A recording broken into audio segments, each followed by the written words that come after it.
My lovely students. सो आज का lecture है about the relationship between molar conductivity and equivalent conductivity. इससे पहले वाले लेक्चर में हमने बात करी थी अबाउट द मोलर कंडक्टिविटी की क्या होती है, किस पे डिपेंड करती है और उसके एक्सप्रेशंस, एंड इक्विवेलेंट कंडक्टिविटी के भी बारे में हमने बात करी थी। तो अब देखना यह है कि इनके बीच का रिलेशन क्या है, रिलेशनशिप क्या है, और समटाइम्स क्या होता है कि इससे रिलेटेड आपको न्यूमेरिकल्स भी पूछे जाते हैं। ओके, तो what is the molar conductivity. सबसे पहले जो इसके फॉर्मूलाज है जो हमने प्रीवियस लेक्चर में करे हैं, हम वो यहाँ पर लिखेंगे। ओके, नाउ मोलर जो कंडक्टिविटी है उसको लैम्डा, जो कि एक ग्रीक लेटर है, लैम्डा एम से डिनोट करते हैं। इक्विवेलेंट कंडक्टिविटी को लैम्डा ई से आप डिनोट करोगे। सो इसका फॉर्मूला है कंडक्टिविटी। देखो दोनों के ही फॉर्मूला में कंडक्टिविटी आती है, दैट मीन्स कप्पा आता है।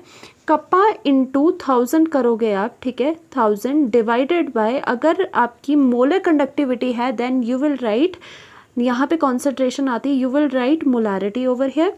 एंड इक्विवेलेंट कंडक्टिविटी के केस में दोबारा से conductivity into 1000 and divided by you will write the concentration as the normality, because equivalent conductance जो कंडक्टिविटी है, इक्विवेलेंट से आप क्या गेस करोगे कि नॉर्मेलिटी, क्योंकि नॉर्मेलिटी की फॉर्मूला में आता है ग्राम इक्विवेलेंट वाली टर्म्स। ओके, ये तो बात हो गई आपकी। अब क्या करोगे, एक्सप्रेशन कुछ ना कुछ निकालना है। सो आपने सोचा कि क्यों ना इन दोनों को डिवाइड किया जाए, क्यों ना इनको डिवाइड किया जाए और देखा जाए कि बाद में इन दोनों में रिलेशनशिप आपके पास क्या निकल रहा है। सो हम डिवाइड करेंगे lambda M upon lambda E को। सो आपके पास क्या आएगा, lambda M divided by lambda E जब आपने करा और उसके रिस्पेक्टिव जो फॉर्मूलाज थे वो आपने डिवाइड करे, तो आपके पास क्या आया, देखो यहाँ पर बिल्कुल स्टेप बाय स्टेप आराम से हमने ये डेरिवेशन करनी है और समझ के करनी है।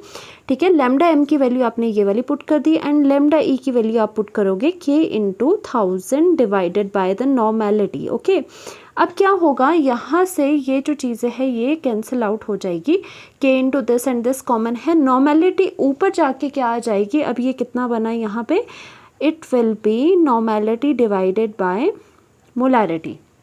ओके, हमारे पास एक्सप्रेशन अभी तक हमारा ये यहाँ तक पहुँचा है। अब आपको पता होगा अगर आपने सॉल्यूशन वाला चैप्टर पढ़ा है, first chapter, normality and molarity क्या होती है एंड इनके फॉर्मूलाज क्या होते हैं। नहीं अगर देखा तो प्लेलिस्ट में चेक कर लो, पूरा का पूरा जो चैप्टर है वो डिटेल में करवाया हुआ है। ओके, नॉर्मेलिटी एंड जो मोलारिटी है वो क्या होती है। देखो नॉर्मेलिटी जो होती है उसका फॉर्मूला लिख लेना है। नॉर्मेलिटी होती है, मैं यहाँ पर लिख रही हूँ नंबर ऑफ, ठीक है, नंबर ऑफ ग्राम इक्विवेलेंट, ठीक है, इक्विवेलेंट, ठीक है, number of gram equivalent divided by, ठीक है, डिवाइडेड बाय क्या लिखेंगे, वॉल्यूम। ठीक है, वॉल्यूम होता है वॉल्यूम, और वो भी कौन सा, लीटर में होता है जो volume. Okay, and whole divided by molarity क्या होती है, नंबर ऑफ मोल्स। ठीक है, नंबर ऑफ मोल्स क्या लिखोगे, number of moles divided by volume in litre. Okay, volume इन किस में हो जाएगा, volume in litre. Now what happens कि जो ये वॉल्यूम है आपको दिख रहा है कि ये कैंसिल आउट हो जाएगा, तो क्या होगा, यहाँ पर आपके पास सिर्फ और सिर्फ क्या बच जाएगा, number of gram equivalent divided by number of moles. ठीक है, तो आपके पास क्या बचा, आपके पास बचा number of gram equivalent divided by number of moles. ठीक है, अब क्या करना है आपको, यहाँ पे फॉर्मूला पुट करना है। मैंने यहाँ से इसके बाद यहाँ पे चीज़ें लिख ली। अब देखो नंबर ऑफ ग्राम इक्विवेलेंट क्या होता है, वो होता है, नंबर ऑफ ग्राम इक्विवेलेंट में क्या आ जाएगा, given mass upon equivalent mass. एक तरह से जैसे मोल्स क्या होते हैं, given mass upon molar mass, एक तरह से ये ग्राम इक्विवेलेंट भी इसी तरह के होते हैं। तो आप क्या लिखोगे, गिवन मास, ठीक है, given mass divided by equivalent mass, equivalent, ठीक है, डिवाइडेड बाय इक्विवेलेंट मास। आपने इस तरह से ये वाली चीज़ें लिख लेनी है। नंबर ऑफ ग्राम इक्विवेलेंट आपने लिख लिया। अब आप क्या करोगे, मोल्स को लिखोगे। मोल्स क्या होते हैं, given mass, moles are the given mass divided by molar mass. ठीक है, डिवाइडेड बाय मोलर मास। ठीक है। सिर्फ जो ग्राम इक्विवेलेंट एंड मोल्स में है वो फ़र्क सिर्फ इतना ही होता है कि एक में आपका डिवाइड में इक्विवेलेंट मास आता है, दूसरे का डिवाइड में मोलर मास आता है, ठीक है। इसके अलग अलग फार्मूला लिख लिया हमने। नंबर ऑफ ग्राम इक्विवेलेंट का ये फार्मूला है और इसमें मोल्स है तो डिवाइड में क्या करोगे, मोलर मास करोगे। ग्राम इक्विवेलेंट है तो डिवाइड में आप इक्विवेलेंट मास करोगे। नाउ व्हाट हैपन्स कि यहाँ से given mass and given mass cancel out हो जाएगा एंड आपके पास यहाँ पे मिलेगा, देखो ये मोलर मास सबसे नीचे है तो ये रेसिप्रोकल होके ऊपर चला जाएगा, तो आपके पास मिलेगा ये मोलर मास, ठीक है। Molar mass divided by equivalent mass, ठीक है, इक्विवेलेंट मास, ठीक है। यहाँ तक आपको इजीली समझ आ गया होगा, ठीक है। अब बात करते हैं हम कि इक्विवेलेंट मास क्या होता है। अब आपको मैं यहाँ पे बताती हूँ कि जो इक्विवेलेंट मास होता है वो क्या होता है आपके पास, वेरी इंपॉर्टेंट, वो मोलर मास से रिलेटेड होता है। मोलर मास का जब हम डिवाइड करेंगे n फैक्टर से, उसको डिवाइड अगर हम करेंगे n फैक्टर से, ठीक है, तो आपके पास क्या मिलता है, तो आपके पास इक्विवेलेंट मास मिलता है।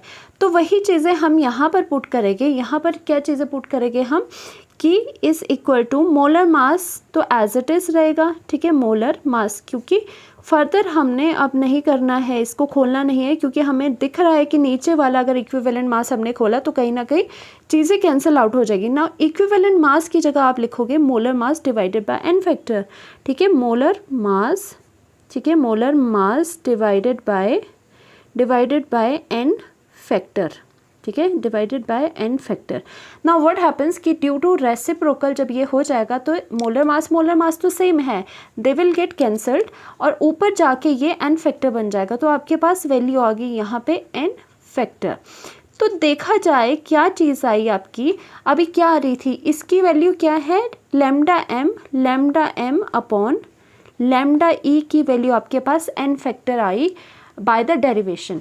तो आपने देखा कि इसका फॉर्मूला क्या है, फॉर्मूला आएगा आपके पास lambda m molar conductivity is equal to equivalent conductivity into the n factor, ठीक है। This is very very important, ठीक है, n फैक्टर, ये बहुत इंपॉर्टेंट आपके पास एक रिलेशन निकल के आ गया। This is the formula and this is very important formula, इससे आपके बहुत सारे न्यूमेरिकल सॉल्व हो जाएंगे।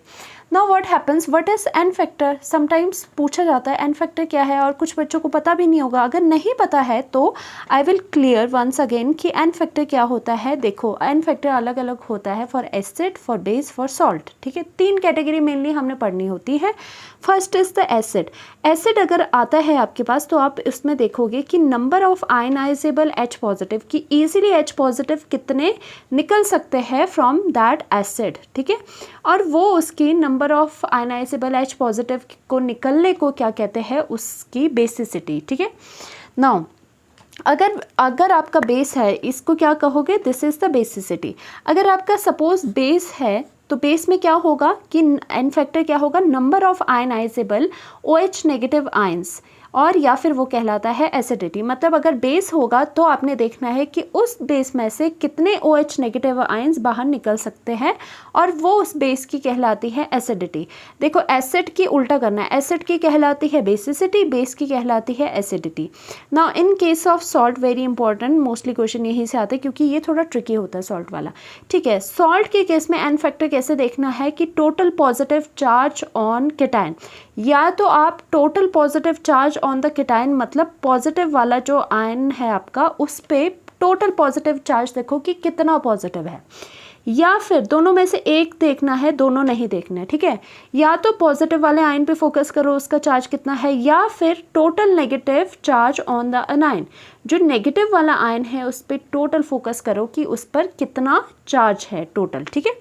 For example n factor for NaOH एक क्या है, NaOH बेस है, तो हम इसमें देखिए कि OH नेगेटिव आयन ये कितने दे सकता है, ये 1 OH नेगेटिव आयन दे सकता है, सो n factor will be 1।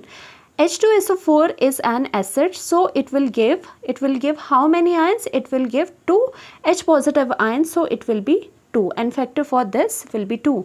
and for the salt MgSO4 क्या है, एक सॉल्ट है, तो सॉल्ट के केस में हमने क्या बोला था, या तो पॉजिटिव देखो आयन या फिर नेगेटिव वाला देखो। अब देखो ध्यान से, आपने हमेशा याद रखना है सॉल्ट के केस में क्या करना है, सबसे पहले सॉल्ट जो होगा उसकी इक्वेशन लिख देनी है। जैसे Mg है, Mg टूट के Mg2 पॉजिटिव आयन बनाएगा और साथ में SO4 2 नेगेटिव बनाएगा, ठीक है। MgSO4 कि आपने इस तरह से बैलेंस्ड इक्वेशन लिखनी है, ठीक है। और देखो Mg बैलेंस्ड है, SO4 भी बैलेंस्ड है और चार्ज भी बैलेंस्ड है। लेफ्ट साइड पे जितना चार्ज है राइट साइड में भी टोटल उतना चार्ज होना चाहिए। लेफ्ट साइड में चार्ज कितना है, न्यूट्रल है तो 0 चार्ज है। राइट साइड में कितना चार्ज है, पॉजिटिव का 2 यूनिट चार्ज है, नेगेटिव का 2 यूनिट चार्ज है। टोटल वो कितना हो जाएगा, वो 0 हो जाएगा। तो लेफ्ट साइड भी 0 चार्ज है एंड राइट साइड भी आपका 0 चार्ज है। तो इस तरह से बैलेंस करके देखना है पहले सॉल्ट को ना। हमने बोला था या तो पॉजिटिव देख लो या नेगेटिव देख लो, हम एक चीज़ देखेंगे, ठीक है। अब ये एक चीज़ क्यों बोली जाती है, क्योंकि दोनों से सेम ही आंसर आता है। अगर आपने बैलेंस्ड इसकी इक्वेशन देखनी है तो Mg पे कितना टोटल चार्ज है, तो 2 पॉजिटिव है, बट हमें फैक्टर लेना है तो पॉजिटिव साइन या नेगेटिव साइन नहीं लेते, सिर्फ आपको क्वांटिटी से मतलब होता है 2। इसका मतलब MgSO4 की जो n फैक्टर है that will be 2। Now equivalent conductivity of Fe2SO4 whole thrice is related to molar conductivity by the expression। एक क्वेश्चन कर लेते हैं इस पे तो आपको इसकी यूटिलिटी का भी पता चल जाएगा। Now this is the salt, क्योंकि सॉल्ट से ही आपके मोस्टली क्वेश्चन आते हैं। अब पूछा गया है कि उसकी equivalent conductivity and molar conductivity में क्या रिलेशन है। सबसे पहले आप लिखोगे जो आपको पता है रिलेशन दोनों के बीच क्या होता है, this one, and you will write as the lambda m is equal to lambda e multiply by n factor, okay, n factor. Now for this ion, this salt, आप क्या करोगे, आपको पता है, अब यहाँ पे अलग से लिख लो, आपको पता है Fe2SO4, ठीक है, 3। आप इसको आयंस की फॉर्म में लिखोगे। हमेशा ये काम करना है, कहीं क्वेश्चन नहीं जाएगा आपका। Fe है तो क्या करते हो, क्रॉस मेथड करते हो। सबसे पहले क्या करोगे, क्रॉस मेथड करोगे। क्या होता है, जो इसके नीचे होता है, मतलब इसके पैर में होता है, ये उधर जाके क्रॉस में जाके उसके आयन में पॉजिटिव या नेगेटिव आ जाता है। और आपको पता है जो Fe है वो हमेशा आगे वाला पॉजिटिव आयन बनाता है और जो पीछे लिखा जाता है वो हमेशा क्या बनाता है, वो हमेशा आपका नेगेटिव आयन बनाता है। तो इस तरह से आपके ये आयन तो बन गए पॉजिटिव एंड नेगेटिव, बट उसमें कौन सा चार्ज होगा वो क्या डिसाइड करता है, ये क्रॉस मेथड। अगर इसके SO4 होल के नीचे 3 है तो वो उधर जाके Fe के ऊपर लग जाएगा, मतलब Fe के क्या लग जाएगा, Fe3 पॉजिटिव।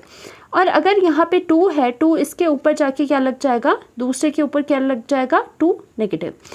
अब क्या होता है, सबसे इम्पॉर्टेंट चीज़, कुछ बच्चे यहाँ तक बिल्कुल बोल देते हैं कि बस पॉजिटिव चार्ज देखो, 3 बोल दे के n factor, and that is wrong, क्योंकि आपकी जो इक्वेशन है वो बैलेंस्ड नहीं है, चार्ज आपका बैलेंस नहीं है। यहाँ पर देखो पॉजिटिव कितना है, 3 यूनिट है और नेगेटिव आपका 2 यूनिट है, तो आपका ये तो बैलेंस ही नहीं हो रहा, ठीक है, क्योंकि आपका टोटल न्यूट्रल आना चाहिए, क्योंकि लेफ्ट साइड पे भी न्यूट्रल है। तो आप क्या करोगे, और वैसे भी यहाँ पे Fe अगर इस तरह से भी देखो कि एटम भी बैलेंस्ड नहीं है, बैलेंस इक्वेशन को करना बहुत इंपॉर्टेंट है। और यहाँ पर Fe के 2 मोल्स है तो यहाँ पर भी Fe के 2 मोल्स होने चाहिए, एंड SO4 के यहाँ 3 मोल्स है तो दूसरी साइड भी SO4 के 3 मोल्स होने चाहिए। नाउ अब जो टोटल चार्ज है, अगर सपोज आप अगर टोटल पॉजिटिव चार्ज देखते हो, टोटल पॉजिटिव चार्ज अगर हमने देखा तो वो कितना आएगा, वो हमेशा याद रखना, जितना चार्ज है इनटू आगे की जो स्टोइचियोमेट्रिक कोफिशिएंट है उसके आगे जो फैक्टर लिखा है दोनों को मल्टीप्लाई करना है, ऊपर वाले चार्ज को मल्टीप्लाई करना है, उसके आगे जो फैक्टर है दोनों को मल्टीप्लाई करना है, क्योंकि 1 मोल के लिए +3 है, 2 मोल के लिए इसका मल्टीप्लाई हो जाएगा। हमेशा जब भी चार्ज देखते हो तो इस तरह से अगर देखोगे तो कभी भी कोई गलती नहीं होगी चार्ज में बैलेंस करने में, n फैक्टर तो बिल्कुल भी गलत नहीं होगा। नाउ इसमें क्या करोगे आप, 3 2 6, ठीक है, तो 6 आ गया। चाहे अगर आप नेगेटिव वाला भी देखते टोटल नेगेटिव चार्ज तो इसमें भी क्या था, 3 2 6, तो इसका मतलब जो n फैक्टर है आपका, सबसे इम्पोर्टेंट तो यही था निकालना, n फैक्टर इज 6। नाउ अब हम पुट करेंगे कि जो लैम्डा m है वो is equal to lambda e into 6 है। इस तरह से भी लिख सकते हो आप कि lambda e is equal to lambda m divided by 6, और ये आपका रिलेशन है लैम्डा ई और लैम्डा एम के बीच में फॉर दिस गिवन सॉल्ट। इसमें कुछ नहीं था, इसमें सिर्फ n फैक्टर की कैलकुलेशन ट्रिकी थी क्योंकि सबसे पहले तो देखो, फिर से रिपीट कर देती हूँ, जो भी सॉल्ट होगा उसको सबसे पहले आयंस की फॉर्म में खोल के लिखो। आयंस का कैसे पता चलता है कि जो आगे होता है उसका पॉजिटिव आयन बनता है, पीछे वाले का नेगेटिव आयन बनता है। पॉजिटिव नेगेटिव का पता चल जाता है आपको। ओके, अब कितना पॉजिटिव है कितना नेगेटिव है वो कैसे पता चलता है, इसका क्रॉस मेथड कर लो। ठीक है, जो नीचे वैल्यू आती है वो आगे वाले के ऊपर में आ जाती है। जैसे 3 नीचे था तो यहाँ पे Fe के ऊपर 3 आ गया। नाउ सबसे इम्पोर्टेंट लास्ट स्टेप ये होता है कि आपको बैलेंस करने होते हैं atoms as well as charge. उसके बाद जाके आप एन फैक्टर देख सकते हो। अगर इसमें से एक भी स्टेप आप मिस करोगे तो एन फैक्टर डेफिनेटली आपका रॉन्ग आने वाला है। So thank you so much. इस वीडियो के बाद हम न्यूमेरिकल्स करेंगे on the conductivity, on the resistance, resistivity and molar conductance and equivalent conductance. Stay tuned. Thank you so much. To like and subscribe.